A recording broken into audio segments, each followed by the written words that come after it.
Buenos días, buenas tardes, buenas noches. Bienvenidas otra vez a nuestro martes de CNA.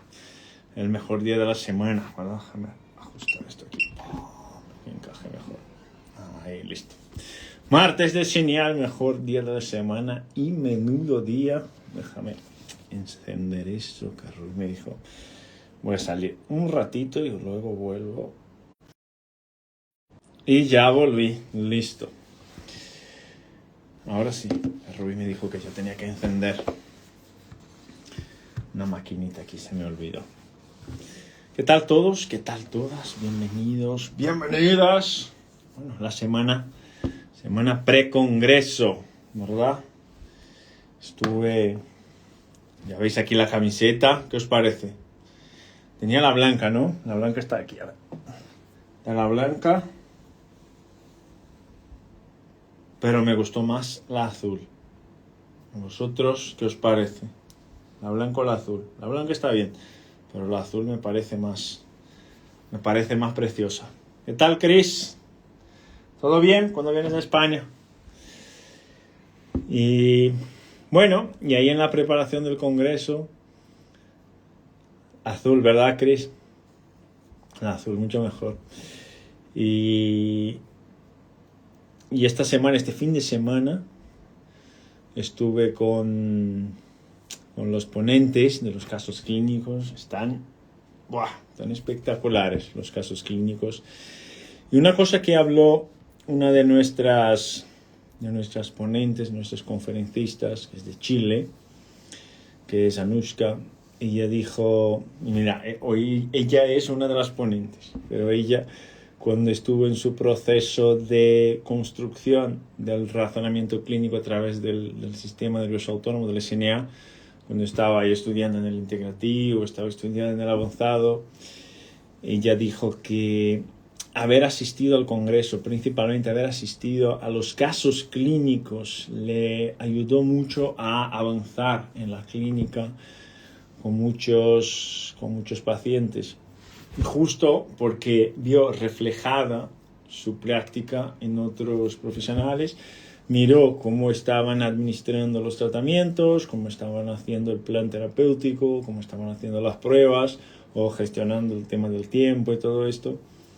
Y luego lo que pasó es que esto le ayudó muchísimo a aterrizar mucho de la teoría en la práctica clínica, ¿vale? Por esto siempre dividimos el congreso en dos partes. Una parte que es la parte más dura, presencial, más estructurada de teoría, que es la parte del 5 y del 6. Y hacemos una parte también que es una parte aplicada, integrada, ¿no? Aterrizada, para que clínicos, para que profesionales de diferentes ramas del conocimiento puedan entender cómo esto se aplica a su realidad o a la realidad de sus pacientes y a partir de ahí conectar con estos conceptos, ¿vale? Entonces, la parte de los casos clínicos es una parte fundamental para todo esto. Saludos desde Chile, azul siempre. Apenas pueda, estaré por allá en los congresos. Fantástico, Chris. Fantástico, azul, ¿no? El azul, indudable. El azul es casi una unanimidad. Qué bueno. Entonces, les recomiendo, si no podéis estar en el presencial, aquí el presencial tiene sus cosas. Ya hemos hablado de esto. Bueno, Luis no puede estar en el presencial. Bueno, entonces métete en el online, que no pierdes nada de las conferencias y todo esto. Lo tienes ahí disponible por 6 meses, ¿vale? Para poder echarle un ojo cuando te venga mejor. Y si tienes dudas de cualquier cosa, envíanos un mensaje y te ayudamos a aclarar el tema. Ok, y hoy vamos a hablar de un tema que es un tema que tiene muchísima relación con el sistema. Si pudieran ver el cacao de papel que tengo aquí, claro, para cada directo yo hago un guión, ¿no? Pero cuando empiezas a sumar la cantidad de papeles que tengo aquí, los guiones que empiezas a hacer, empiezan a perderse, ¿no? La cantidad de guiones aquí tremendo. Listo, encontré mi guión. Mira la carpeta del congreso que también estamos preparando para nuestros alumnos. Entonces, hablando de fibromialgia, es un componente importante de la práctica clínica que tenemos a diario, cuando hablamos de pacientes complejos, tal vez. Cuando hablamos de pacientes complejos no estamos diciendo que son personas complicadas, estamos diciendo que son casos clínicos que necesitan de una atención diferente, ¿no? Que no es una atención estandarizada, que no puede ser una atención clínica que vaya para cualquiera, de cualquier manera, de cualquier forma, porque estas personas simplemente no responden a tratamientos estandarizados, que no sean tratamientos personalizados y todo eso. Es lo que llamamos de cebritas, ¿no? Tenemos aquí la cebrita, aquí la mirada del águila, del cazador de cebras. La mirada del águila es justo esta capacidad de mirar un poco más allá, conectar puntos y entender qué es lo que está pasando con un paciente. Y justamente en este contexto de que cuando el paciente no encaje en este modelo estandarizado que tenemos, que está bien, el modelo estandarizado, hay que tenerlo porque es un fallo. No, es un fallo cuando no somos capaces de individualizar, ¿ok? Es un fallo cuando no somos capaces de individualizar un tratamiento de acuerdo con las características de respuesta clínica de cada paciente. Esto es un fallo, pero también es un fallo entender que tenemos que buscar rayas en todos los pacientes que tenemos. No es así. La mayor parte de los pacientes va a responder a un tratamiento estandarizado simplemente porque el cuerpo de estos pacientes tiene la capacidad de responder, como nuestro cuerpo debería tener la capacidad de responder a las diferentes demandas. En el paciente crónico complejo, la pregunta entonces no puede ser ¿qué tengo que hacer? La pregunta es ¿por qué no se adapta el sistema? ¿Okay? Porque un sistema que debería adaptarse no se adapta. Entonces, a partir de ahí hay un cambio importante. ¿Por qué hay un cambio importante? Y esto tiene todo que ver con fibromialgia, esto tiene todo que ver con síndrome metabólico, esto tiene todo que ver con, por ejemplo, con ovario poliquístico, con fatiga crónica, con intestino irritable, con disfunción eréctil, por ejemplo, con depresión, con síndromes de dolor crónico generalizados, con disfunciones cognitivas. ¿Por qué nos interesa este tema más individualizado, más funcional? Porque en el modelo de práctica funcional que utilizamos, si os dais cuenta, la palabra función se alinea con la comprensión evolutiva de que la enfermedad es el punto final, mientras que la función es un proceso. La función puede avanzar, la función puede retroceder. Esto puede pasar en cualquier momento de nuestra vida. El vector del cambio de la función a lo largo del tiempo viene determinado en parte por su interacción única con el genoma de un individuo, con su entorno, con su dieta, con su estilo de vida. Entonces, cuando hablamos de este modelo de medicina funcional, de abordaje funcional, de que el futuro es funcional, estamos hablando que más allá que la enfermedad, lo que nos interesa son los procesos dinámicos. Los procesos dinámicos que dieron lugar a esta enfermedad o a esa disfunción. Entonces, todo esto tiene que ver con biología de sistemas, todo esto tiene que ver con redes de conexión. Todo esto tiene que ver con un circuito, un cuerpo que se conecta de diferentes maneras, de diferentes formas. Y el hecho de que yo esté percibiendo un dolor en un lugar o un trastorno en un lugar no significa necesariamente que este lugar sea el lugar que tenga el problema. ¿Cómo puede ser eso, Luis? Claro, el hecho de que esté molestando en una zona, el hecho de que yo tenga, por ejemplo, desmayos, no significa que el problema esté en la cabeza. El hecho de que yo tenga hipertensión arterial no significa necesariamente que el problema esté en el sistema vascular. A lo mejor no tiene nada que ver con el sistema vascular, la hipertensión arterial. Puede tener todo que ver con una ingesta aumentada de sal, o puede no tener nada que ver con la ingesta aumentada de sal. Puede tener que ver con el sedentarismo, o puede tener que ver con fallos del metabolismo interno que no son capaces de regular la tensión arterial. Pero yo estoy preocupado, estoy ocupado en un modelo de medicina tradicional, yo estoy ocupado en bajar la tensión arterial, cueste lo que cueste.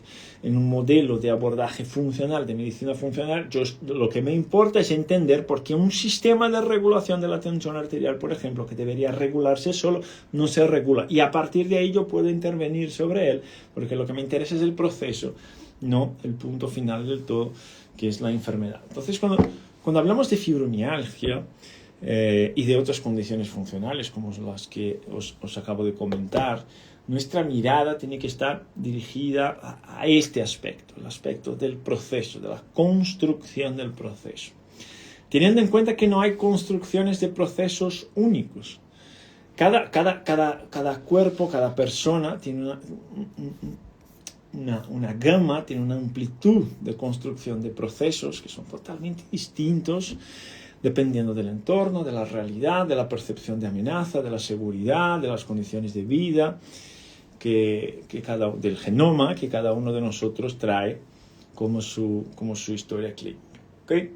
Entonces, vamos a empezar hablando, y luego vamos a entrar en el SMA. Quiero entrar en sistemas de regulación para que podáis entender un poco eso. Vamos a hablar un poco del vago. Vais a entender por qué esta cosa de yo voy a respirar para activar el vago. Esto vale más o menos dependiendo del contexto. El contexto siempre será el rey. El vago se activa de diferentes formas para diferentes objetivos diferentes. No es todo o nada.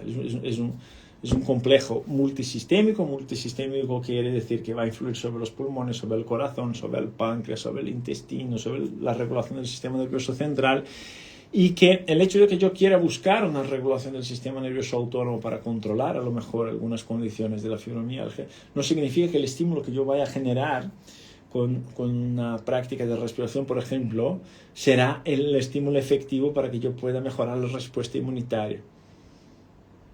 Ni tampoco significa que será el estímulo que yo voy a generar para mejorar el enfoque, la capacidad de mantener la concentración. El vago también influye ahí, ¿no? En la liberación de glutamato que vamos a tener en el sistema nervioso central, que viene a la raíz de esta activación vagal. Entonces, el vago puede activarse de diferentes formas, en diferentes contextos, para diferentes objetivos clínicos, y ahí es importante entender que no es simplemente ponerse a respirar y a relajar, que el vago se activa y el universo se regula y la vida funciona, que no es tan así.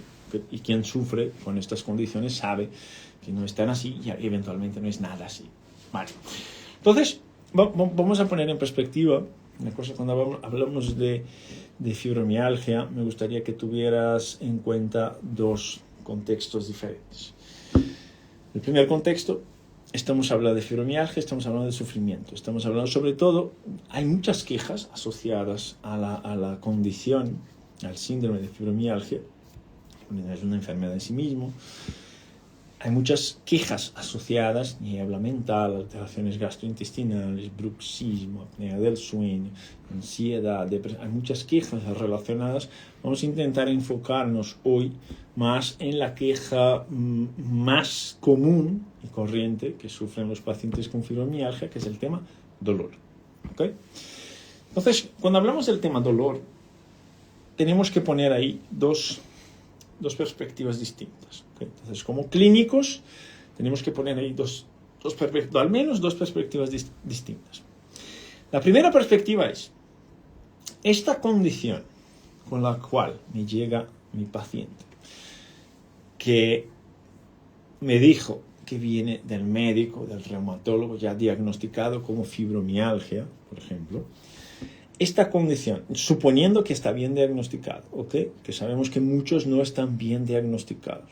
Luis, ¿cómo hago para saber si está bien diagnosticado o no? Busca una segunda opinión, una tercera opinión, o busca conocer los criterios de clasificación y a partir de ahí entender si se hizo el proceso como tiene que ser o si no se hizo el proceso como tiene que ser.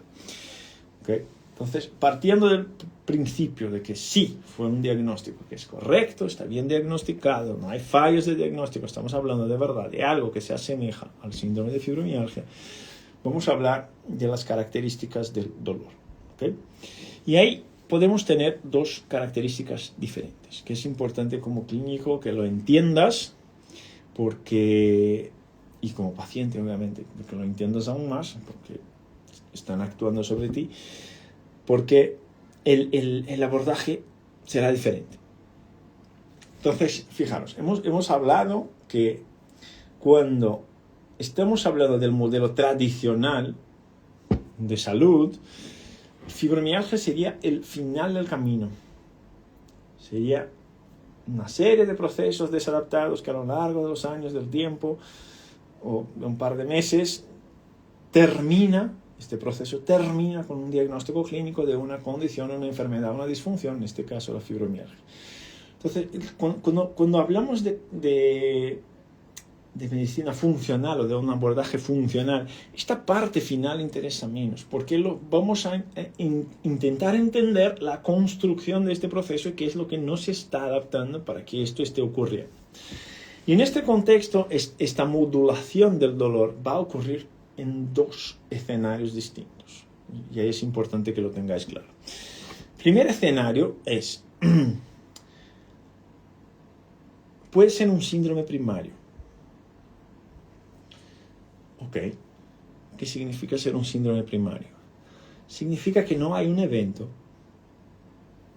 no hay un marco temporal, no hay un contexto que le haya desencadenado.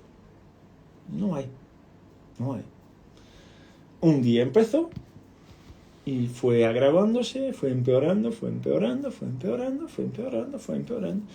No hubo un trauma, no hubo una vacuna, no hubo una enfermedad, no hubo un evento, no hubo nada. Y en un día empezó y así siguió y se fue y pum. Y hoy, después de 5 años, esto solo fue a peor. Y pum, aquí estoy intentando convivir con esta condición. Este es un caso primario, ¿ok? Y si es primario, cuando estamos hablando de clasificación de dolor, si es primario, es el problema en sí mismo. ¿Ok? Si es primario y es el problema en sí mismo, ya no estamos hablando probablemente de nada periférico que esté generando cambios en la modulación del dolor. Entonces, ¿qué quiero decir con algo periférico? Alguien hace poco tiempo me preguntó cómo tratar, no sé qué, 4 hernias de discos, bla, bla, bla. Okay. El disco es la condición final. Lo que nos importa es qué es lo que llevó a este desarrollo, ¿no? Entonces, cuando estamos hablando de condiciones primarias, lo normal, cuando le duele a una persona, es que estemos buscando algo en la periferia. Puede ser en el tejido muscular, puede ser en el tejido facial, puede ser en el tejido visceral, puede ser una inflamación, puede ser un trauma, un choque, una cirugía. Lo que estamos buscando es algo en la periferia, con radiografía, resonancia, ultrasonografía, lo que sea, que me pueda indicar, oye, mira, hay algo aquí, y este algo que está aquí está generando una información, y esta información el sistema lo está interpretando como dolor. ¿Okay? Entonces, cuando la persona dice, cuando alguien dice, el dolor está en tu cabeza, pues es obvio que el dolor está en la cabeza, porque el dolor tiene que salir de la cabeza. Si la información no llega aquí arriba, no se convierte en dolor. ¿Okay? Entonces, para que sea dolor, tiene que llegar aquí arriba. No significa que la persona lo está inventando, significa que para poder el sistema, para que el cuerpo entienda algo como doloroso, algo como molesto, esta información tiene que llegar aquí arriba. Entonces, si es dolor, tiene que salir de la cabeza. No significa que la persona se lo esté inventando. ¿Okay? Entonces, lo que estamos acostumbrados a hacer es buscar una alteración postural, un punto gatillo, una fascia que esté alterada, un músculo que esté tenso, ¿no? Entonces, mira, este trapecio está más alto. ¿Por qué no te preguntas por qué el otro está más bajo? ¿Por qué te preguntas por qué este está más alto? Si uno está más alto es porque el otro está más bajo, porque el problema es el que está más alto. Se suele buscar debilidad muscular, se suele buscar puntos gatillos, se suele buscar estructuras periféricas que cuando comprimimos, cuando trabajamos, cuando tratamos estas estructuras periféricas, se suele sentir un beneficio, un confort, una comodidad y todo esto, y esto de verdad es muy placentero. Pero cuando es una condición primaria, que es lo que estamos hablando, es muy raro que haya algo en la periferia, hay algo fuera, que sea el responsable por esta mala modulación del dolor, por esta mala gestión del dolor. ¿Okay? Es más probable que algo aquí dentro, o algo en el sistema nervioso central, para ser más específico, que algo esté modificado. No fuera, sino dentro. ¿Okay? Y esta modificación de este comportamiento, de estas neuronas, de esta red de comunicación, esta modificación es lo que genera este disparo continuado, como si un dolor estuviera ocurriendo todo el tiempo. En condiciones primarias, este tipo de características, este tipo de dolor, llamamos de dolores nociplásticos. No es un nombre muy bonito, pero se llama nociplástico. Vamos a hablar más de esto en el congreso, en mi charla, cuando yo hablo de valoración, abordaje funcional del dolor. Estos dolores nociplásticos suelen responder diferente que los dolores más comunes y corrientes que conocemos, que son los dolores musculoesqueléticos.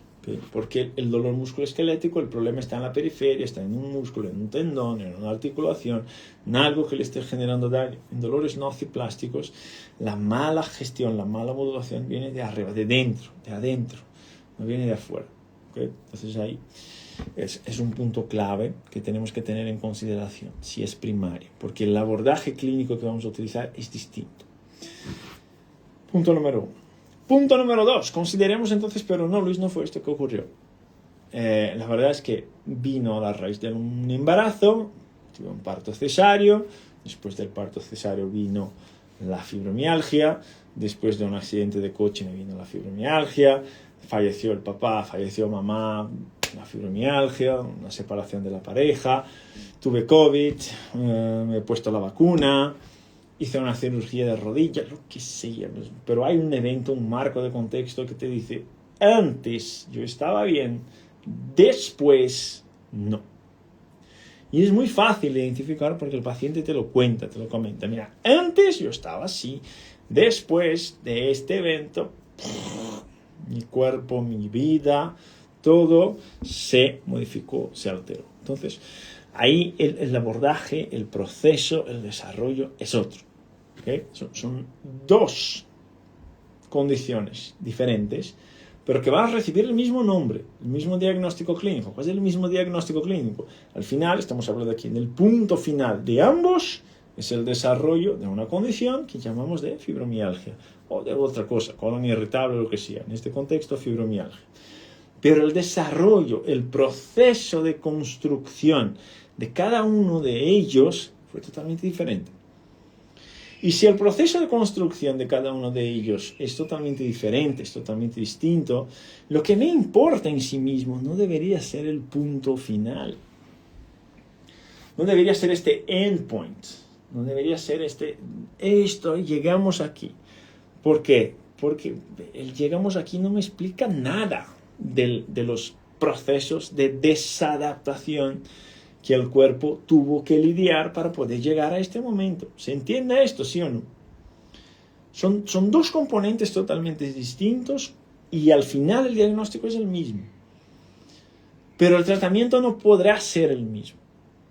¿Por qué no podrá ser el mismo? Porque uno se desarrolló de una forma, otro se desarrolló de otra forma, y ambos llevarán al mismo lugar. Pero para salir de este punto, yo no puedo conducir a los dos pacientes de la misma manera, porque si lo hago, probablemente ninguno de los dos se va a beneficiar, porque tengo que estandarizar este tipo de atención. Más o menos hasta aquí se entiende, ¿sí o no? Entonces, si esto se entiende, luego vemos aquí si soy capaz de ponerles aquí algunas diapositivas. Deja ver aquí.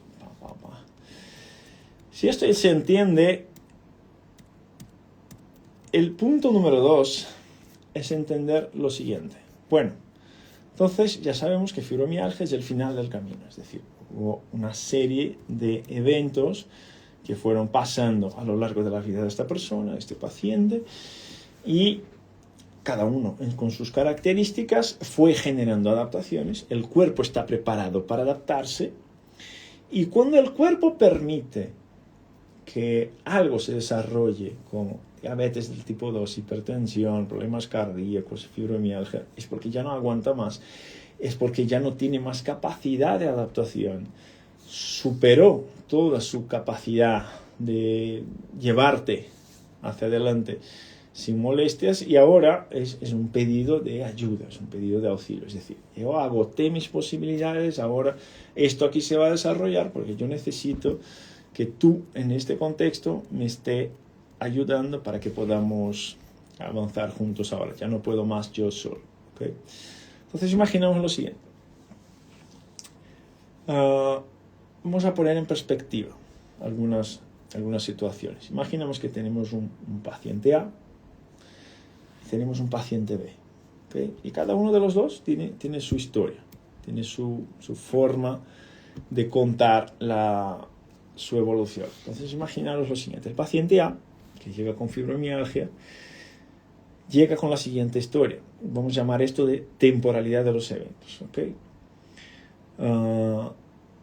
Con la pandemia tuve un estrés muy fuerte con mi hijo, el COVID le agarró a mi hijo, estábamos ahí todos encarcelados, no había vacuna, mi hijo ingresó en el hospital, estuvo mal, okay, se recuperó, afortunadamente se recuperó.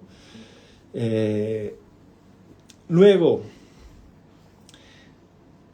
al salir del hospital, tuvo algunas crisis de dolor, mucho dolor abdominal, mucha alteración del comportamiento, del estado de ánimo, y la verdad es que fue muy difícil esta fase, fue muy difícil controlarle ahí en este momento, y hoy afortunadamente mi hijo está bien, pero yo me quedé con esta fatiga todos los días, durmiendo mal, con alteraciones de hábitos intestinales, con dolor en todo el cuerpo. Ya fui a 3-4 médicos y me han diagnosticado fibromialgia. Okay. Tenemos ahí la construcción de lo que fue la historia de un paciente A. Fijaos, no le pasó a este paciente el COVID, lo que le pasó fue a una persona cercana suya le pasó el COVID, esto empeoró mucho, esta persona estaba dentro de casa, se generó un jaleo tremendo, es un estrés muy grande tener a una persona enferma dentro de casa sin tener el poder, la capacidad de actuar para poder ayudar a esta persona y mirar este sufrimiento todos los días. Y el sistema no aguantó, y esto va a pasar así, y cuando mi hijo estaba mejor, me vino todo esto. Después de la situación de estrés, no vino el bajón, me quedé con esta factura. ¿Okay? Esto es una construcción de una historia. Ese es el paciente A, y viene a la consulta con fibromialgia, con esta construcción de la historia de vida. Luego me viene un paciente B. Y el paciente B me cuenta la siguiente historia. Bueno, yo por mucho tiempo tuve una pareja, no es una historia rara, tuve una pareja, la verdad es que la parte sexual no era la mejor, me dolía para tener relaciones con mi pareja, pero no tenía la confianza para poder contarle todo eso. La verdad es que hoy estoy divorciada, pero por 5 años, 10 años estuve casada, y la verdad es que nunca he disfrutado de las relaciones sexuales que tenía. Pero sí que las tenía, pero no he disfrutado, tampoco tenía la confianza para decirle algo, y de ahí empecé con un dolor pélvico, las relaciones eran muy molestas, me generaba mucho dolor, pero lo aguanté porque era mi función como pareja y todo eso. Y después del divorcio empecé con alteraciones del sueño, empecé a estar más nerviosa, empecé incluso con depresión o con no sé qué, y me empezó con crisis de migraña, crisis de dolor de cabeza. Luego estas crisis de dolor de cabeza me empezó a doler los trapecios. Luego, más que esto, me empezaron a doler las lumbares, los hombros, los codos, las manos. Y ya fui a 3-4 médicos. Tengo un diagnóstico de fibromialgia. Ok. El contexto ahí es otro. Totalmente diferente. Esto empezó con problemas en el suelo pélvico. Esto empezó con problemas en la relación sexual. Empezó con problemas de comunicación con su pareja. Problemas de alinear expectativas, ¿no? De una persona que está casada, lo primero que tenemos que hacer es alinear expectativas. Empezó por el entendimiento, la comprensión de que es mi obligación seguir ahí porque estoy casada y tengo que aguantar. Okay. Es un contexto B. El contexto A vino a la raíz de un estrés emocional con el hijo. El contexto B vino a la raíz de problemas de la relación sexual con la pareja. Y vamos a poner un contexto C. Un contexto C viene a la raíz de una cesariana o de una inflamación gastrointestinal, una gastroenteritis. Vamos a poner la gastroenteritis para no ponerla. Podríamos poner la cesariana, sería lo mismo. Ok, la gastroenteritis, ¿y qué?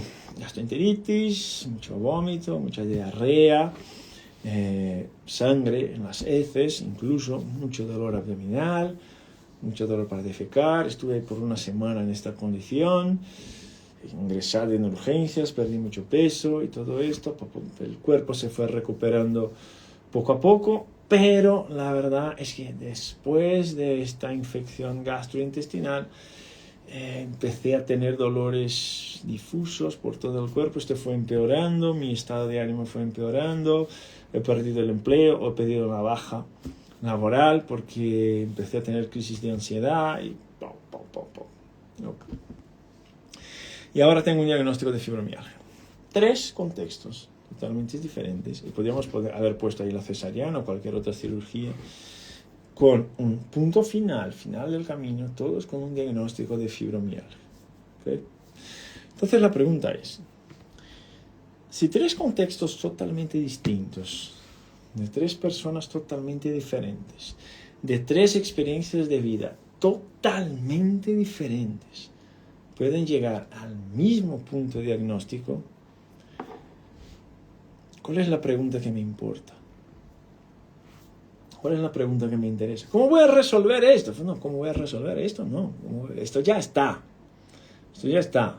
Ahora lo que tenemos que hacer es, ¿cuáles fueron los procesos comunes entre estas 3 personas? La experiencia ha sido totalmente distinta, pero ¿cuáles fueron los elementos comunes, o cuáles son los elementos comunes entre estas 3 personas que no les han permitido adaptarse y que les ha llevado a este diagnóstico, estos procesos mal adaptados por tiempo suficiente, les ha llevado a este diagnóstico de fibromialgia? ¿Okay? Esta es nuestra pregunta, porque algo tiene que haber fallado. 3 experiencias de vida totalmente diferentes, 3 factores, 3 gatillos totalmente distintos uno del otro, y todos llevaron a la misma condición. Entonces, si nos agarramos a la condición para establecer el tratamiento, empezamos a equivocarnos ya en la raíz del tema. ¿Por qué se desadaptó? Es nuestra pregunta. ¿Cuál es la raíz de todo esto? Y la raíz puede ser diferente en cada uno de ellos. Pero hay algunas cosas que son comunes que deberíamos estar atentos. Entonces, fijaros. ¿Qué cosas son estas, Luis, que son comunes, que deberíamos estar atentos? Nuestro cuerpo, ¿quién cree, por ejemplo, que autorregularse y calmarse, tener la capacidad de calmarse, ¿quién cree que es lo mismo?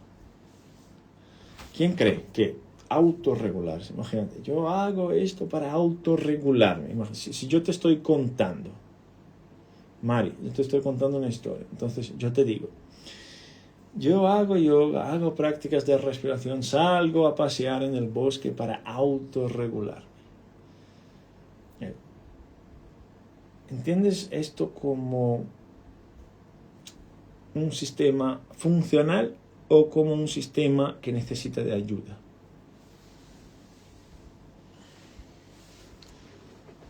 No es lo mismo, ¿verdad? Autorregularse y calmarse no es lo mismo. ¿Por qué no es lo mismo? Por lo siguiente, si yo les digo, yo necesito hacer esto para autorregularme, autorregularse, ¿de qué va el tema? Autorregularse significa que el cuerpo, el sistema, el metabolismo, la vía endocrina, la vía sanguínea, el sistema nervioso, es capaz de autorregularse sin necesitar de intervenciones externas. ¿Ok? Sin necesitar de acciones externas. Entonces, en el día que yo empiezo a tener la necesidad, y esto es la necesidad, no es el lujo de, no es el ocio, empiezo a tener la necesidad de hacer algo para poder volver a mi calma y mi tranquilidad, esto significa que el cuerpo ya no se está regulando. ¿Ok? El cuerpo está perdiendo la capacidad de autorregularse, porque debería ser autogestión. Autogestión es el cuerpo lo hace, yo no tengo que hacer nada. Y ya empiezo a generar señales de que necesito de ayuda. Algo tiene que cambiar porque ya no estoy aguantando. Entonces, cuando vayamos a la historia clínica de los pacientes, esto es lo primero que vamos a buscar. ¿Cuáles son los puntos, los elementos o los factores que te han llamado la atención para este contexto? ¿En qué situaciones necesitas de un hueco, un espacio, un respiro, un aislamiento para que puedas autorregularte? Esa es la primera cosa que nos llama la atención, porque el cuerpo empezó a dejar de tener la capacidad de hacerlo. ¿Okay? Y calmarse es otra cosa, como habéis dicho. Calmarse es otra cosa. Calmarse está un cacao, está un incendio, la temperatura está alta, la cosa no está bien, pero yo conozco la ruta que tengo que seguir para poder calmarme y bajar la temperatura. Aquí es imprescindible saber, cada uno tiene la suya, es imprescindible conocer la tuya. Pero sabiendo que cuando yo necesito hacer esto, es porque el sistema ya no se está autorregulando, porque sus elementos de regulación están fallando. ¿Okay? Entonces vamos a entender a estos, vamos a darle un nombre, solo para ponerlo fácil, vamos a poner que este sistema de autorregulación, para que pueda autorregularse, y ahí no estoy hablando de nada espontáneo, estoy hablando de algo intrínseco, es tuyo, tu cuerpo lo hace, tú no tienes que intervenir en esto. Este proceso de autorregulación necesita de reguladores, sensores, vamos a llamarles de termómetros. ¿Okay? Termómetro, que es algo que todos entienden, un termómetro que mide la temperatura. Pero en este caso no es para medir la temperatura, es para medir diferentes cosas. Entonces, tenemos termómetros para medir el pH en sangre, tenemos termómetros para medir el pH gastrointestinal, tenemos termómetros para medir la tensión arterial, tenemos termómetros para medir la glucosa en sangre, tenemos termómetros para medir el cortisol en sangre, tenemos termómetros para medir la TSH, para medir el T3, para medir el T4, para medir diferentes cosas en nuestro cuerpo. ¿Okay? Nuestro cuerpo necesita de termómetros. Podremos cambiar el término termómetro por sensores para poder autorregularse. ¿Okay? Entonces yo necesito, como cuerpo, necesito saber qué es lo que está pasando para que yo pueda disparar las respuestas correctas, en la dirección correcta. Y a través de la respuesta correcta, generar un proceso de autogestión eficiente. ¿Okay? Vamos bien hasta ahí. Este proceso, estos termómetros que están hablando, tienen todo que ver con lo que es el SNA, con lo que es el nervio vago. Entonces, cuando vayamos a pensar en nuestros pacientes con fibromialgia, donde ya hemos construido esta historia, es primario, es secundario, cuéntame la historia, ¿qué haces para autogestionarte? porque ya no puedes autorregularte. Estos pacientes que han desarrollado fibromialgia probablemente tienen un par de estos termómetros que está roto. ¿Qué significa tener un termómetro roto, Luis? Significa que es imposible recuperarse. No, no significa que es imposible recuperarse, pero significa que el sensor o que el termómetro no puede percibir la temperatura. Y el tema es que si no puedes percibir la temperatura, no puedes gestionarlo. Si yo no soy capaz de entender qué es lo que está pasando, y yo estoy hablando del cuerpo, si el sistema no es capaz de entender lo que está pasando, no es capaz de darte una respuesta efectiva, eficiente, correcta, en la dirección correcta, que vaya a facilitar la adaptación, la gestión del cuerpo. ¿Ok? Porque algunos termómetros están rotos. Es recuperable, ¿vale? Pero es necesario probar estos termómetros. Entonces, vamos a hablar de algunos de esos termómetros, que son termómetros importantes para esta autorregulación. ¿Okay? Cuando hablamos del vago, quiero que imaginéis lo siguiente. Cuando hablamos del vago, déjame agarrar un bolígrafo aquí. Cuando hablamos del vago, quiero que imaginéis lo siguiente. Está muy de moda hoy hablar del sistema simpático, hablar del sistema parasimpático. Ambos están afectados en pacientes que sufren con fibromialgia. Esto empeora mucho la respuesta clínica, dificulta mucho el bienestar del paciente. Es por esto que es imprescindible conocer estas rutas de comunicación, estos mecanismos de regulación, porque si los conocemos y sabemos probar estos sensores, es obvio que podremos intervenir de forma mucho más eficiente. Entonces, cuando hablamos del vago, del nervio vago, quiero que tengáis en cuenta lo siguiente. El nervio vago tiene varias, ¿okay? Pero tiene dos rutas de comunicación. Dos rutas significa dos direcciones en las cuales lleva información. Entonces, si vamos a imaginar que el boli amarillo es el nervio vago que es sensor, el nervio vago que es un termómetro. ¿Okay? Él va a sentir la temperatura. Por temperatura estamos diciendo pH, estamos diciendo tensión arterial, estamos diciendo respuesta inmunitaria, estamos diciendo varias cosas. ¿Okay? Él es el sensor, el boli amarillo es el nervio vago que lleva la información hacia arriba. Entonces, capta la información de todo lo que está pasando. El nervio vago sale aquí del cráneo, ¿vale? Pasa por la parte posterior del cuello, va a captar informaciones de esta zona posterior, de la parte posterior de la cabeza, de una parte de las estructuras que están en el cuello, de la faringe, de la laringe, la tráquea, del esófago. Luego va a captar información de los pulmones, del corazón, el esófago sigue bajando, del hígado, del páncreas, de la vesícula biliar. Va a captar información de los riñones, de la respuesta inmunitaria. Captar información significa, yo soy un termómetro que recibe estas informaciones. ¿Okay? Entonces, cuando el sistema intestinal libera alguna hormona, algún neurotransmisor, el vago lo percibe. Cuando el sistema renal libera adrenalina, noradrenalina, cortisol, el vago lo percibe. Cuando hay inflamación intestinal, el vago lo percibe. ¿Okay? Entonces, este boli amarillo es el vago que percibe la información, el vago que es el termómetro, y que va a hacer esto con la información. Va a llevar la información hacia arriba. ¿Okay? Y hay un otro vago, que es cuando la gente va a internet y dice, oye, quiero prácticas para activar el vago. Activar el vago, en este contexto, significa aumentar la respuesta parasimpática, ¿no? Muchas personas ya conocen, algunos profesionales deberían conocer más de las acciones parasimpáticas del cuerpo, y la acción parasimpática del cuerpo va a actuar sobre corazón, pulmón, páncreas, hígado, vesícula, dolor, todo esto. ¿Okay? Entonces, este boli verde es la información que sale de la cabeza, sale del tronco encefálico, para ser más correcto, sale de esta zona y va al cuerpo. Entonces tendríamos esto, el boli amarillo lleva la información hacia arriba.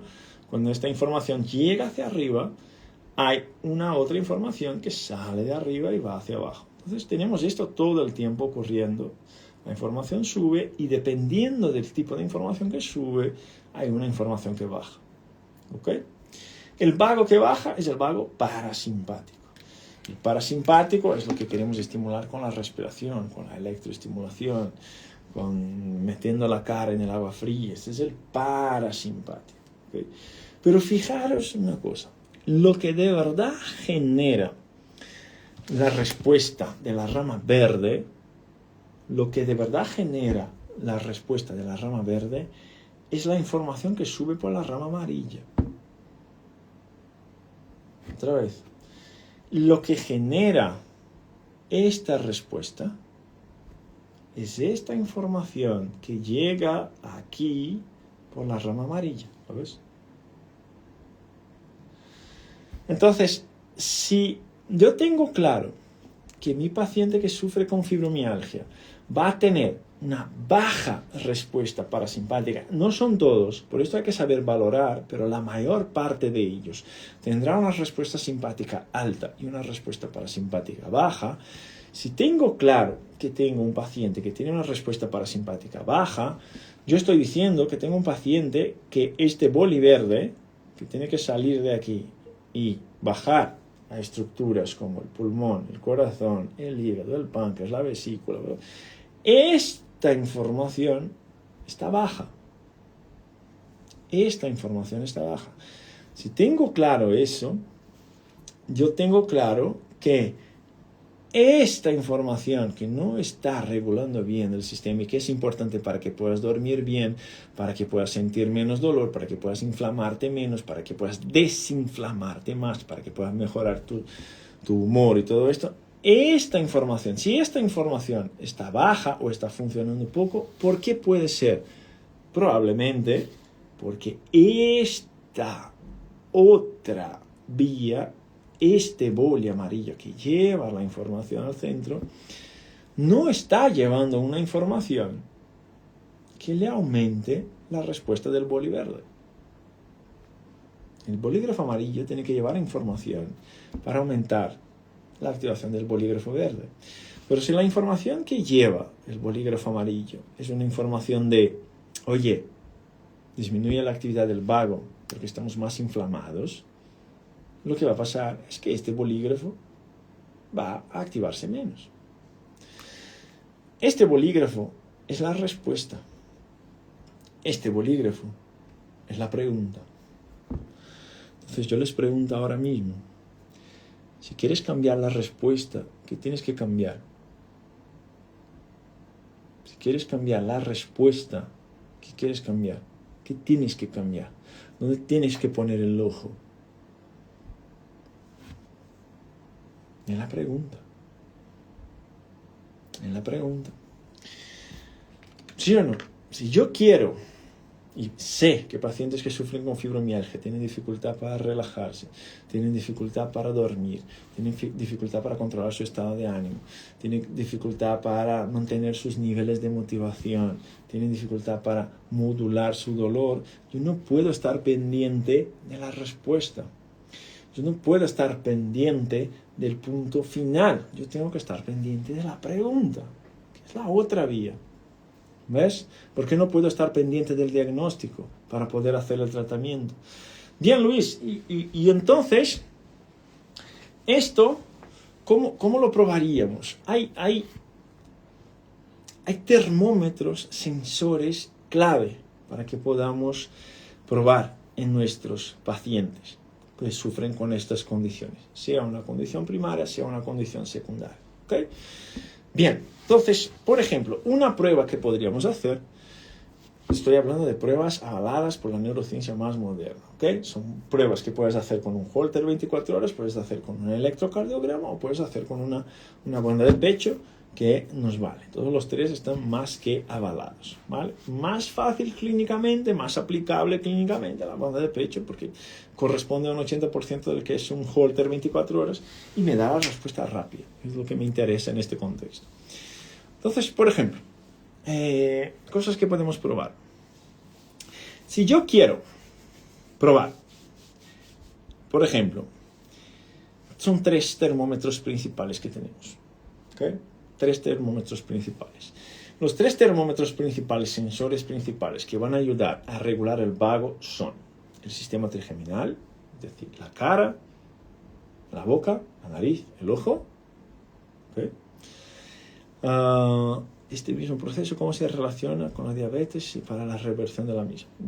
Ya volvemos ahí, psicología y cambio, ¿vale? Primer sistema que se relaciona con esta buena modulación del vago, el sistema trigeminal. Entonces estamos ahí, de boca, nariz, ojo. ¿Okay? ¿Y cómo podemos probar esto? Podemos probar esto de diferentes formas. Podemos probar esto llevando un sensor cardíaco para probar la respuesta vagal y la respuesta simpática. Pedirle al paciente que meta la cara, por ejemplo, en un bol con agua fría. Cuando metemos la cara en un bol con agua fría, lo que debería pasar es que debería bajar la frecuencia cardíaca, debería subir la actividad del vago.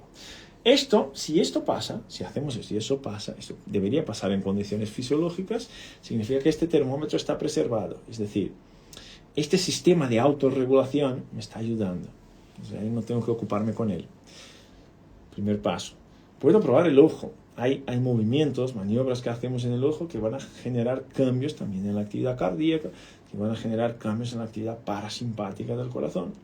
También puede ser un potente estimulante para la actividad del vago, pero ahí tenemos que probar. ¿Okay?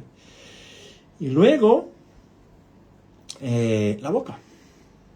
Gingivitis, periodontitis, incluso pacientes que son respiradores orales, dificulta mucho esta modulación del sistema parasimpático. Entonces, habrían ahí 3 pruebas, al menos, que podríamos hacer, teniendo en cuenta el trigémino, para saber si en estos pacientes, si esto está generando una buena modulación de la respuesta simpática, de la respuesta vagal. ¿Te acuerdas? Si quieres cambiar la respuesta, tienes que entender cuál es la pregunta que está mal adaptada. ¿Sí? ¿Cuál es la pregunta que está mal adaptada? Bien, luego, la respiración. Diferentes ritmos respiratorios. Podrías probar un ritmo 5-5, podrías probar un ritmo 6-6. 5-5 es inspiren 5, soplen 5. 6-6 es inspiren 6, soplen 6. Podrías probar un ritmo 4-6, que es inspiren 4, soplen 4. Podrías probar un suspiro fisiológico, por ejemplo, que son inspiren 2 y sopla en 1. Entonces, 2 hacia adentro, 1 hacia afuera. Puede funcionar bastante bien. ¿Y qué tendríamos que ver en esta condición? Tendríamos que ver que la frecuencia cardíaca baja y que la variabilidad de la frecuencia de la actividad del vago sube. ¿Qué suele pasar en pacientes con fibromialgia? Estos 2 elementos que acabamos de comentar son elementos que suelen estar afectados. ¿Cuál es el problema de estar afectados? Es que son 2 termómetros vitales para la autorregulación. ¿Cuál es la dificultad que tienen los pacientes funcionales, colon irritable, pacientes con fibromialgia? La dificultad principal es la autorregulación.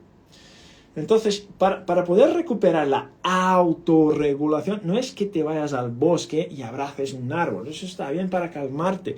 Pero para autorregularte, nuestra mirada tiene que estar en los sistemas de autorregulación, en los termómetros que hacen esto sin que tú tengas que estar pendiente de esto, porque son tareas involuntarias. No deberíamos estar pendientes de esto. Entonces, ahí ya tenemos 2 elementos de regulación. ¿Okay? Y un tercero, hay varios, yo les podría comentar en el congreso, de hecho les voy a comentar, está escrito aquí abajo, ¿no? El congreso de salud neurofuncional que va a ocurrir en Zaragoza. Si no estás suscrito, escribe aquí abajo congreso para que podamos enviarte la información. Puedes estar presencial, puedes estar online, y que va a ser transmitido por streaming. Tienes acceso ahí por 6 meses para que puedas participar y ver todo el programa. Escribe congreso aquí abajo, te enviamos la información. ¿Okay? Ya queda poco. Entonces, la respiración es otro elemento. Y hay un otro elemento que podrías probar, que nos valdría también en este mismo contexto de condiciones funcionales. Estamos hablando de fibromialgia, podríamos estar hablando de colon irritable, de Parkinson, de un montón de otros procesos. ¿Okay? ¿Qué es lo siguiente? Le mides al paciente sentado, haces una toma sentado. ¿Qué es lo que me va a salir en una toma sentada, Luis? Va a salir cómo está la regulación simpático-vagal. A ver si puedo ponerles un gráfico aquí, por ejemplo. Si les puedo enseñar un gráfico, vamos a ver si mis gafas funcionan hoy. ¿Qué voy a ver en esta respuesta de sentada tumbada? A ver si se prendió las gafas. Creo que sí. A ver si me deja conectar con el... A ver si me deja conectar con el directo. Si no... Ok, ahora dame la cámara, que quiero enseñar la gráfica. Grafitas.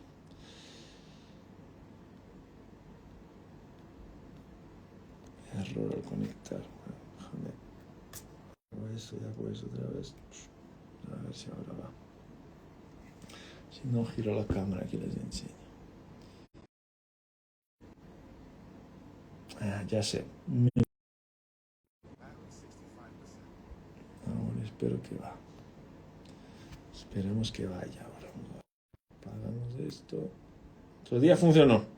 Guárdate bien, gafa. A ver si hoy va. Bueno, hoy no quiere. Bueno, entonces yo giro aquí la cámara y les enseño. Es que vamos a ver, por ejemplo, si hacemos una toma tumbado y una toma sentado. Imagínate lo siguiente. Esto aquí es una toma sentado, ¿vale? Lo que vas a ver aquí, por ejemplo, es un gráfico de la actividad simpática, un gráfico de la actividad parasimpática. ¿Ok? Ahora creo que va.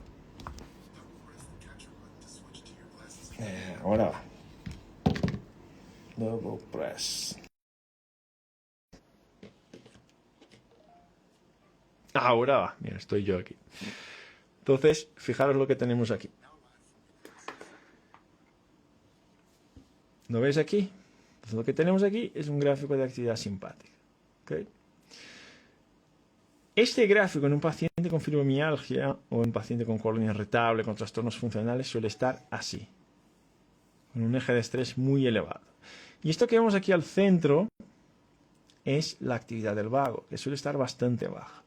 Entonces, cuando un paciente tiene esta condición, que veis aquí, la capacidad de modular el dolor es muy baja. Le duele todo, obviamente le duele todo. ¿Por qué? Porque tenemos un sistema que está con una actividad simpática elevadísima y una actividad vagal bajísima. Entonces es natural que le duela todo. Pero imaginemos que esto aquí es la toma del paciente sentado. ¿Ok? ¿Qué debería pasar cuando el paciente se tumba, por ejemplo? Ya estamos haciendo una prueba, ¿te recuerdas?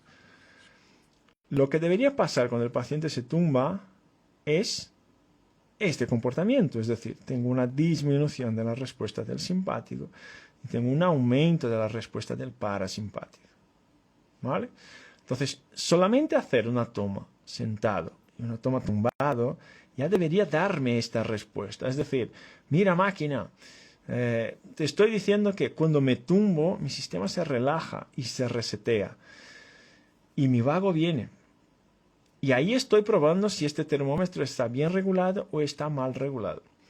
Bien, ¿cuál es el problema cuando estamos hablando de pacientes con trastornos funcionales, crónicos o, en este caso, con pacientes con fibromialgia? El problema es que esta gráfica no, porque está muy baja. Pero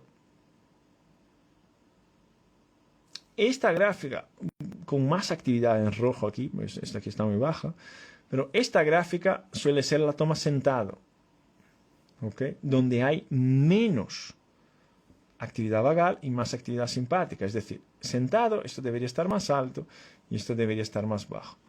En un paciente con fibromialgia esto suele estar más así, sentado, que es cuando debería haber más estrés, y cuando se tumba esta persona, que es cuando debería haber menos estrés, suele estar más así. Es decir, hay más estrés tumbado, cuando debería haber menos, y hay menos estrés sentado, cuando debería haber más. Este es un termómetro que está rojo. Esto es un sistema que no se regula, es un termómetro que está roto. Entonces, cuando hablamos de capacidad de autorregulación, cuando le medimos a una persona sentada y le medimos a una persona tumbada, lo que esperamos es que la carga vascular, la carga inflamatoria, la carga cardíaca tumbada sea más baja, porque estás tumbada, te estás relajando, estás descansando. Entonces, fíjate, es una prueba sencilla, con una banda de pecho lo puedes hacer, pero nos dice muchas cosas. ¿Por qué? Porque esta persona, cuando se tumba por la noche para poder dormir, su sistema no descansa. Su sistema no desactiva. En cambio, cuando está sentada y necesita arrancar el día, su sistema se activa menos. Es decir, el termómetro está roto y como el termómetro está roto, el cuerpo está invirtiendo las respuestas. Cuando yo debería tener más carga simpática, más actividad muscular, más actividad cardiovascular, más actividad del simpático generando más analgesia, menos dolor, este sistema no funciona, me genera más actividad parasimpática, va a la inversa, que es cuando yo tengo que hacer actividad física, me movimiento y todo esto. Debería ser a la inversa, eso debería generar más actividad simpática. Mientras que cuando yo estoy más sentado, más tumbado, debería tener menos actividad simpática y más actividad parasimpática para relajarme, para recuperarme, lo que pasa es que va a la inversa. Me tumbo, el simpático sube, el parasimpático baja. Está a la inversa, el sistema va totalmente invertido. Entonces, si estamos probando los termómetros, en esta condición que estamos hablando, somos capaces de entender, el sistema no se está regulando, el cuerpo no se autorregula y necesita de ayuda externa. Y ahí yo puedo empezar a probar qué tipo de ayudas externas tengo que poner en este tratamiento para que el cuerpo pueda en algún momento volver a autorregularse, porque estoy probando los termómetros. ¿Okay? Ahora, si yo no pruebo los termómetros, esto significa que estoy enfocando siempre en lo que está aquí, que es la respuesta, y nunca en lo que está aquí, que es la pregunta. Pero lo que genera la respuesta es la pregunta. ¿Y quién me da esta capacidad de entender cómo los procesos se están autogestionando? El sistema nervioso autónomo. No hay solamente pruebas físicas, hemos hablado de pruebas físicas, hay pruebas cognitivas. Es hacer pruebas cognitivas, tareas cognitivas, tareas complejas o pruebas, desafíos cognitivos, donde el sistema tiene que regularse de alguna manera para poder generar esta autorregulación, ¿no? Son termómetros. ¿Qué suele pasar con estos pacientes que sufren con fibromialgia? Cuando necesitan activarse, el cuerpo se desactiva, y cuando necesitan desactivarse, el cuerpo se activa. El termómetro está roto, la información va a la inversa. ¿Okay? A eso es lo que llamas de inversión de valores. Esto es lo que llamo de inversión de valores, de la dirección, inversión de la respuesta. Justo esto. Y si no medimos, no sabemos. Entonces, medicar al paciente, llenarle de pastillas en este contexto, no nos vale. Porque la pastilla, ¿qué es lo que intentará hacer? No estoy diciendo que está mal la pastilla. Hay contextos donde la pastilla es más que necesaria. Pero la pastilla lo que intentará hacer es borrar la respuesta. En ningún momento la pastilla va a cambiar la pregunta. Quien cambia la pregunta es la mirada funcional de los profesionales, de los clínicos responsables, que están más pendientes de cuál es el proceso que llevó a este trastorno, a este déficit, a esta disfunción, a esta enfermedad, y cómo puede intervenir en estos procesos para que esto que está aquí en la punta pueda volver a regularse. Al fin y al cabo, si aún es posible hacerlo. ¿Vale? Entonces, ahí es donde el sistema autónomo nos interesa para esta condición de fibromialgia. Pero si no probamos, no sabemos. Entonces, no es solamente pedirle al paciente que respire. Si yo necesito de más enfoque, por ejemplo, yo tengo que activar algunas vías vagales que están asociadas a movimientos de grandes grupos musculares. Movimientos de grandes grupos musculares, Luis, sí, pero el vago no va a los músculos. No, el vago no va a los músculos, es correcto. Pero el vago tiene sensores, ¿te acuerdas? Termómetros. Una de las cosas que ocurre cuando movimentas grandes grupos musculares, el cuádriceps, por ejemplo, es que se libera más adrenalina, más noradrenalina, y el vago tiene receptores de adrenalina y noradrenalina. Cuando empieza a recibir esta información, el vago que sube, el boli amarillo, empieza a generar más glutamato en el sistema nervioso central y empieza a darte una actividad en el sistema nervioso central que te permite enfocar más. No es lo mismo que la respiración, que te lleva en otra dirección totalmente antagónica, ¿entiendes? Pero ambos van a generar de alguna manera una activación del vago. Entonces, saber qué vago quiero activar, de qué manera lo quiero activar y para qué lo quiero activar, porque el termómetro, al fin y al cabo, ya he visto que está funcionando mal. Ese es el punto. Esta es la clave para resolver problemas clínicos complejos. ¿Vale? Esta es la clave, porque una vez que entendamos que el termómetro está roto, podemos pasar a la siguiente pregunta. ¿Por qué está roto?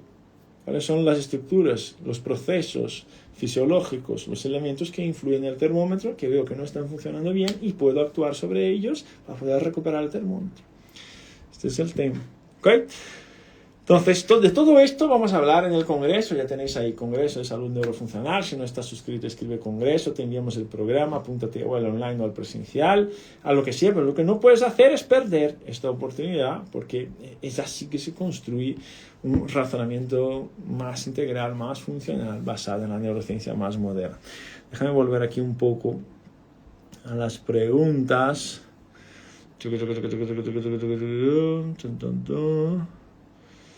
Una vez que probamos los sensores, vemos la variación, cómo actuamos justo ahí, entendiendo qué es lo que está afectando este sensor y corrigiendo esta función. Y yo me había quedado pendiente una pregunta aquí del diabetes, si no me equivoco.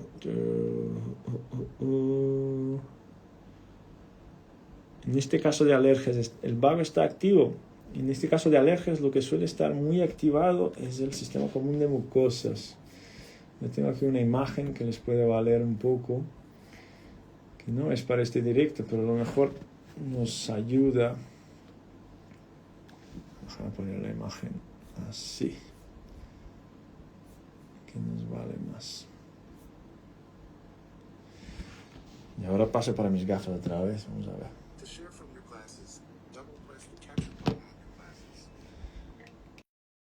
Ahí. El vago está muy implicado en procesos alérgicos. El vago está muy implicado en procesos alérgicos, principalmente por esto que vemos aquí, que es el sistema inmunitario, sistema inmune.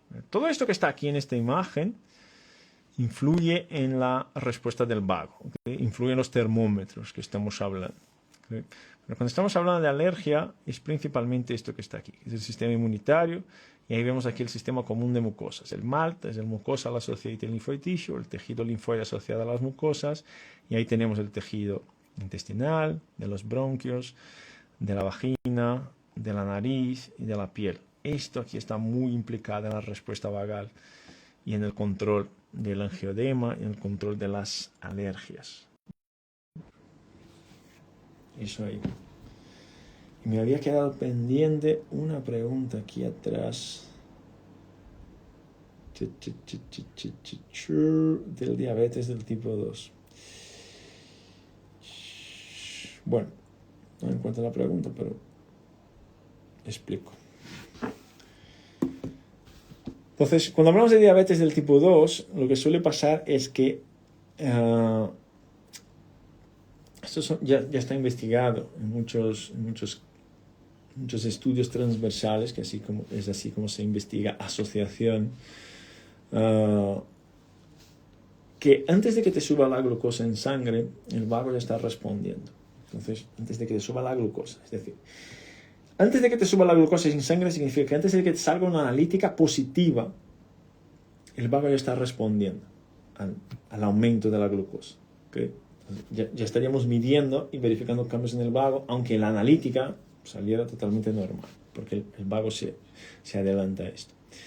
Entonces, en los procesos hiperglucemiantes, en los procesos de aumento de glucosa en sangre, en los procesos cuando se empieza a desarrollar resistencia a la insulina, lo que pasa primero es un cambio de la actividad del vago y un aumento de la actividad simpática. Eso no sale en la analítica, porque la analítica es la parte 2 de la adaptación. ¿Te acuerdas del proceso El proceso empieza con pequeños cambios neuronales y ahí mientras vayas siguiendo con estas maladaptaciones, esto en algún momento va a reflejarse en un cambio en la sangre. ¿Okay? Entonces, este aumento de la resistencia a la insulina está directamente vinculado a lo que es el aumento de la actividad del sistema simpático. Y ahí empieza el aumento de la resistencia a la insulina, aumento de la producción de insulina, el mal metabolismo de la glucosa. Y en algún momento esto va a generar cambios en la modificación del eje HPA, en el eje de la regulación del hipotálamo pituitario adrenal, en el sistema hipotalámico, que es el sistema que regula la glucosa, que regula la insulina. Y esto que era local, empieza a generar cambios ahora centrales, cambios hipotalámicos, por ejemplo. Entonces, cuando empezamos a tener cambios hipotalámicos inducidos por la periferia, lo que empieza a pasar es que estos cambios que antes se reflejaban solamente en el sistema nervioso, ahora también se reflejan en la analítica. ¿Y ahí qué pasa? Claro, cuando aumenta la actividad del sistema simpático, porque hay más inflamación, más resistencia a la insulina, que es una característica simpática, lo que suele pasar es que hay un aumento de la liberación de cortisol. Cuanto más cortisol circulante hay, el cortisol es una hormona hiperglicemiante, cuanto más cortisol, más azúcar en sangre, más resistencia a la insulina, más insulina liberada, y ahí tenemos un loop que no se interrumpe. De hecho, con un paciente que es diabético del tipo 2, aunque esté medicado, está más estresado, la glucosa en sangre sube, justo por esta relación. Pero atribuimos esta relación a posteriori, cuando de verdad esta relación ya está ahí a priori, no a posteriori. ¿Okay? Entonces tiene todo que ver con el diabetes del tipo 2, porque es uno de los elementos que le va a permitir al paciente regularse, tener una buena regulación autonómica, es decir, vago, simpática, es lo que le va a permitir a las medicaciones, por ejemplo, que funcionen mejor y que tengan más actuación sobre el circuito del paciente. Hubo un caso clínico que hemos presentado, nuestra odontóloga Sandra Valencia Becerra presentó hace 2 congresos, hace 2 años presentó esto. Fue el tratamiento de una paciente a través de la boca. Ella era diabética del tipo 2, consumía una cantidad X de insulina y después de 2 meses o 3 meses de tratamiento había bajado como 70-80% la cantidad de insulina que tenía que consumir al mes después del abordaje que hizo ella, que es odontóloga, a través del SMA. ¿Okay? Revertir es un tema complejo, complicado, y no sé si se puede revertir. Si se llega a revertir el diabetes del tipo 2. Hay autores que dicen que sí, hay médicos que garantizan que sí. Yo en este contexto soy más conservador. Sí que lo podemos controlar y que se puede controlar súper bien, ¿vale? De revertir. Yo no digo que no. Digo que tal vez sea posible, pero que tal vez no sea probable. ¿Okay? A ver, aquí hay algunas otras preguntas y luego ya vamos terminando.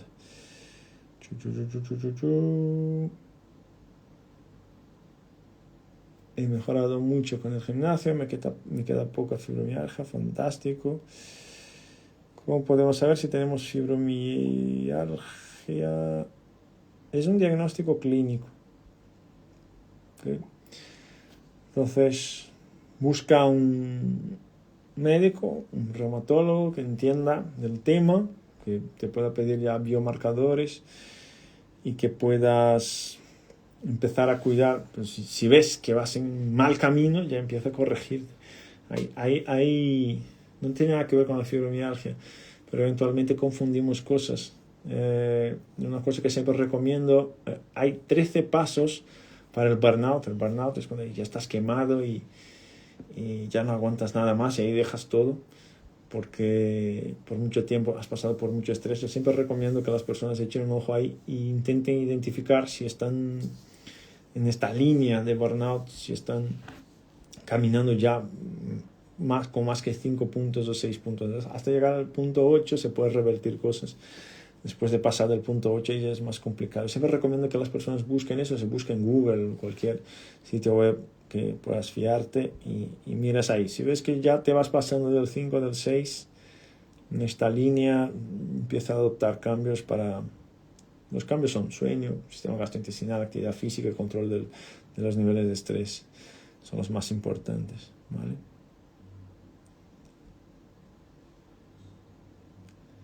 Personas que tienen síncope por bradicardia, ¿qué está activado? El vago, hiperactivado. ¿Qué implicación tiene el vago en las enfermedades autoinmunes? Todas. El vago controla la respuesta inflamatoria.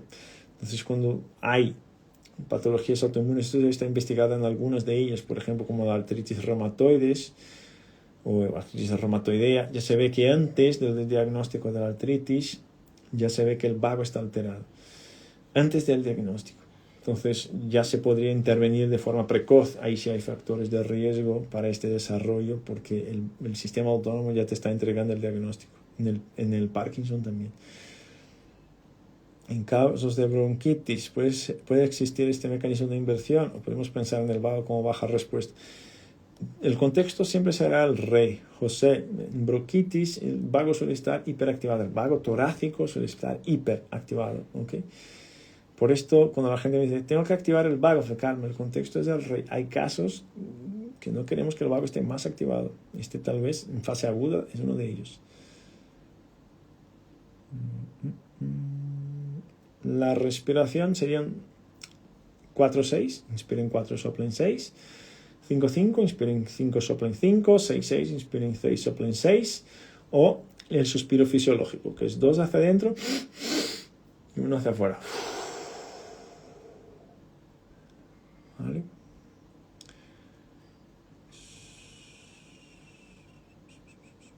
No, como que dice, me da un vago bien sentado, pero acostado baja. Eso es algo que nos llama la atención, porque es un circuito que está alterado. Gracias, Doc. Yo estoy estudiando por mi cuenta porque los médicos no me saben responder cómo regular de nuevo para eliminar el angioedema. Yo tuve algunos casos de angioedema que respondieron súper bien. Vago en acúfeno, no hay mucha influencia. Puede haber, no es que no pueda haber, pero no es el punto principal. Sí, tal vez más el sistema simpático, pero tampoco sería de las primeras hipótesis que íbamos a probar.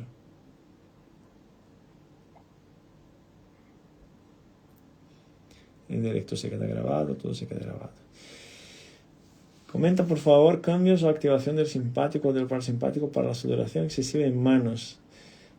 Sudoración excesiva en manos es un aumento de la activación del simpático periférico. El simpático periférico es colinérgico. ¿Okay? Este vago y este simpático que estamos hablando aquí es un vago más central.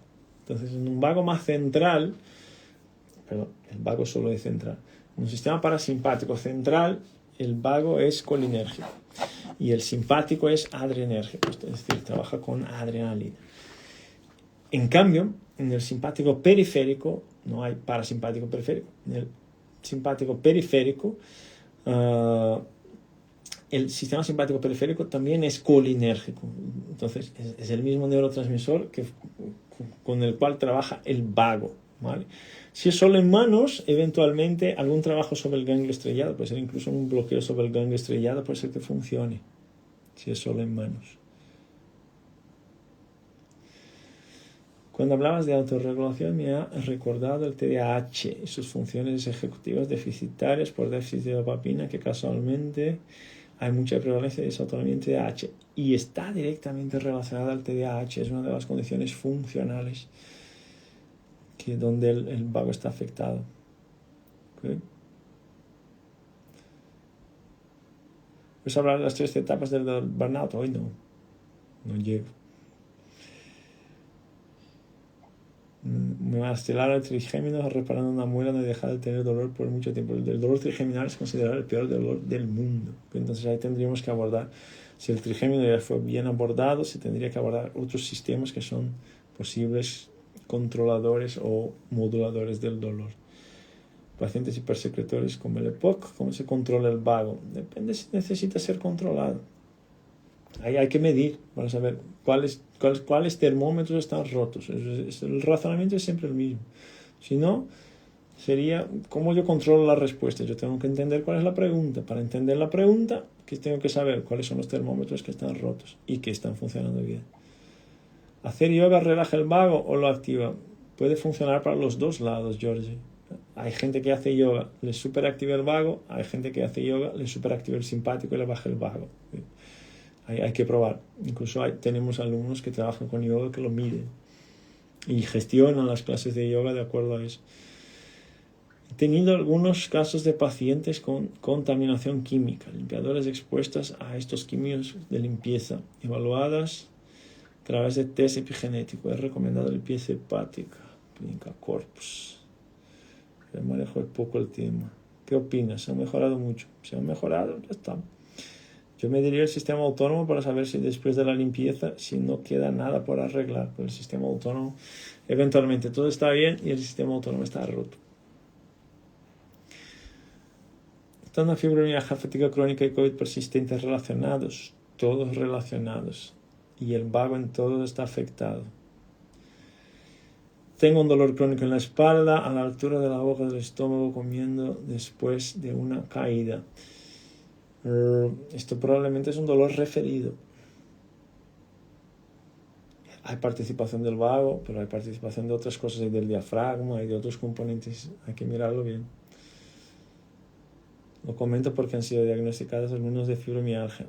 Es posible que sí, y mal diagnosticadas incluso. Identifiqué la respuesta estresante al acostarme. Estoy con claudicación de marcha. Puede revertirse. Es claro que mis termómetros están rotos. La claudicación de marcha, Adriana, hay que valorarlo bien, incluso con un vascular, ¿okay? Porque si es una claudicación intermitente que empeora con el esfuerzo, puede haber un trombo ahí, puede haber una obstrucción. Esto hay que cuidar. Échale un ojo en eso para que no sea. Si es una claudicación porque le duele un nervio, todo bien. Esto se va a cuidar, se va a revertir, pero si es por una arteria obstruida, esto es un problema que hay que tratar pronto. Tengo fibromialgia diagnosticada hace 4 años, pero dolor hace más de 15. Claro, es lo que hemos hablado del proceso. Aparte, he sido siempre paciente ansioso, depresiva, y ahora tengo un diagnóstico sobre algo neurológico que entiendo. Claro, entonces ahí es justo el tema del proceso que hemos dicho antes. Son procesos que se mantienen por años y años, van generando cambios importantes en nuestra personalidad, nuestra función cognitiva, nuestra capacidad de interactuar con el entorno, con el ambiente, nuestra motivación y todo esto.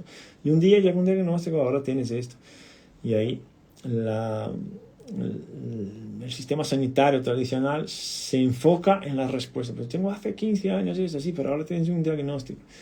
¿Y qué vas a hacer? ¿Enfocarme en el diagnóstico? Hay que enfocarse en los procesos. Si no, es un tratamiento pastillero y el sistema no se autorregula jamás. ¿Cómo o con quién podría hacer la medición del sistema autónomo? Vivo en Argentina. Hay muchos argentinos que saben hacerlo. Envíanos un correo y intentamos encontrar a alguien que esté cerca. ¿Okay? ¿Tiene que ver con un mal funcionamiento químico? También. Neuronas que hacen corte y me las en electricidad, ahora tomo ácido valproico. Estaría todo relacionado. Siempre, mientras las cosas se van manteniendo en el tiempo, más procesos se van sumando. Entonces, si al principio eran procesos eléctricos, con el mantenimiento, procesos químicos empiezan a desarrollarse porque el cuerpo empieza a desadaptarse. Un termómetro puede llevar a la rotura del siguiente y del siguiente, entonces es común varios termómetros rotos. Ahí se construye, con una mirada un poco ampliada, una mirada del águila, se construye una línea de razonamiento y se mide un par de cosas para saber por dónde arrancar los tratamientos y qué nos va a generar la respuesta más rápida. Hace 6 meses que no camino, estoy anticoagulado y ya no tengo trombos. Bien, si tienes claudicación, yo le echaré un ojo. Con esta característica de que si aumenta el esfuerzo, empeora la claudicación. ¿Okay? Del síndrome de fatiga crónica, el vago en general está bajo. Los síntomas de la menopausia, insomnio, calores, tienen que ver con el vago, más con el sistema hormonal, menos con el vago. Tienen que ver con el sistema autónomo ampliado, que llamamos de red autonómica central, y ahí también está incorporado el eje hipotalámico. Ahí sí, tiene más relación. ¿Okay? Carolina, estoy participando en el congreso. Fantástico, Carol. Qué bien. Muy bien, fantástico, máquinas. Terminamos por hoy. Yo creo que imagino que es el último directo antes del congreso. Tal vez no, tal vez haya otro. Ruby es una cajita de sorpresas. para no decir que es una cajita de Pandora, porque no es la caja de Pandora, siempre es una caja de sorpresas. Y puede ser que haya algún otro directo para quitar dudas o lo que sea, o animar a la gente a participar. Pero ya habéis tenido ahí, a lo largo de estas últimas 2 semanas, 3 semanas, tal vez, una idea de qué es un movimiento en dirección a una salud más funcional. Es una búsqueda de las causas y de los procesos desadaptados y un abordaje frente a estos procesos, más que a la enfermedad en sí misma. Y es genial porque, si os dais cuenta, estamos aquí en 170 personas, hemos estado en 250, 60, 70, y lo que viene a la cabeza de casi todos es lo mismo. Es decir, ¿y cómo hago para esclerosis? ¿Y cómo hago para fibromialgia? ¿Cómo hago para migraña? El punto final como pregunta, el punto final no puede estar como pregunta, porque 2 personas totalmente distintas pueden tener el mismo punto final. Y una otra tercera persona puede haber pasado por los mismos procesos sin haber desarrollado este mismo punto final. Entonces, lo que nos interesa no es tanto el punto final, sino cómo podemos intervenir en los procesos que han generado ese punto final. Y si es posible revertirlo, ¿no? Y si no es posible controlarlo, eventualmente no es posible revertir, es posible controlar. Y si es posible controlar, ya es bastante bueno en determinadas condiciones. ¿Okay? ¿Cuál es el correo electrónico para ver profesionales que lo hagan en Zaragoza? El correo electrónico no te lo sé decir, pero si nos envía un direct, un mensaje aquí en Instagram, te contestamos, ¿ok? Pero ahí en Zaragoza, GC Salud Integrativa, si quieres buscar GC Salud Integrativa, en Instagram lo pones así, G de gato, C de casa, Salud Integrativa, vas a encontrar ahí el mejor tratamiento de Zaragoza, hablando del sistema nervioso autónomo, ¿vale? Muy bien, ya estamos. Todo esto mañana está en YouTube, ya lo sabéis. Y hay médicos en esta línea en Chile. Hay médicos en Chile también que están trabajando con esto, que están formados con nosotros.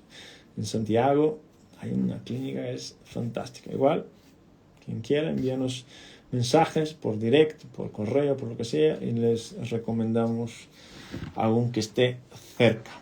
¿Okay? En Bolivia también tenemos. Vale, les dejo un recuerdo a los que queráis estar en el congreso. Hay 2 modalidades, presencial y online. El congreso presencial será los días 5 y 6 de julio en Zaragoza. Será transmitido en streaming, también en online.